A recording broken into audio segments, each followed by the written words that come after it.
Good morning, morning, morning, morning, morning, morning, morning, morning, morning, morning, morning, morning, morning, morning, morning, morning, morning. Good morning, guys.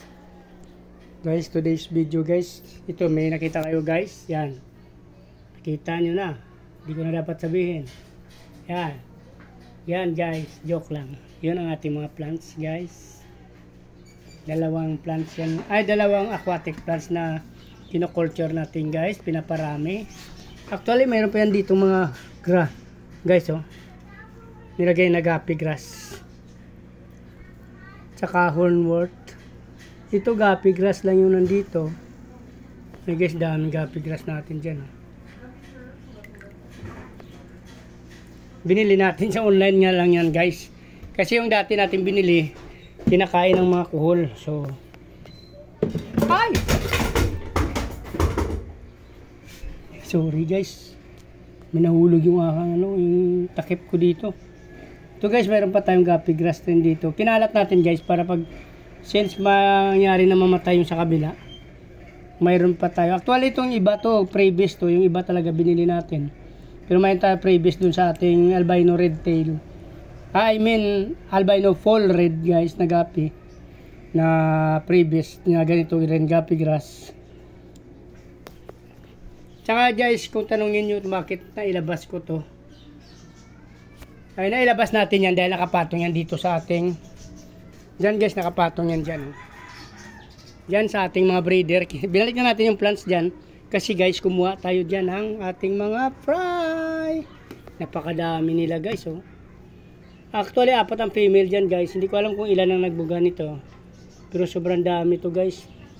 Iiwalay natin to kasi malalaki ditong mami nila, guys, yan, oh.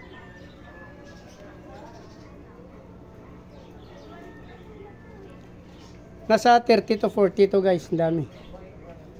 Maganda kasi dyan, oh. May sariling magnadap niya dyan na tumutubo. Dyan. May kusang tumutubo minsan dyan na ammonia din. So may sarili siya kasi may lupa dyan sa ilalim, guys. So ito yung naibuga ng ating breeder. Yan, guys, napakadami, oh. Pasensya na kasi, guys, yung mga pupo na yan, yung sobra na yan kasi pagkain niya ng aso na kumalat. Sorry kung nakita niyo, may mapupo pa tayo dyan. Ito, guys, oh. Ibalik ko na to, guys, yung plants. Papatong kasi yan dyan. Pinapatong natin. So yan, guys, oh, yung maging nasa ilalim tayo kumuha. Doon tayo kumuha ng fry dyan, guys, sa pinakalalim. Nakapatong itong ating plants, dalawa.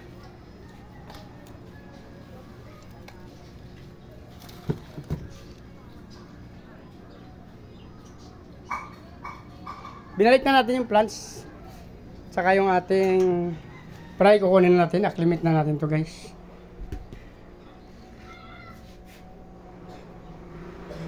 So balak kong ihiwalay talaga to, guys, kasi to, mga big mama at saka crossbreeds ng RDSS at TB, ang kanyang lalaki, yung kanyang male na breeder. So pag-isipan ko pa to, guys, kung saan ko ilalagay.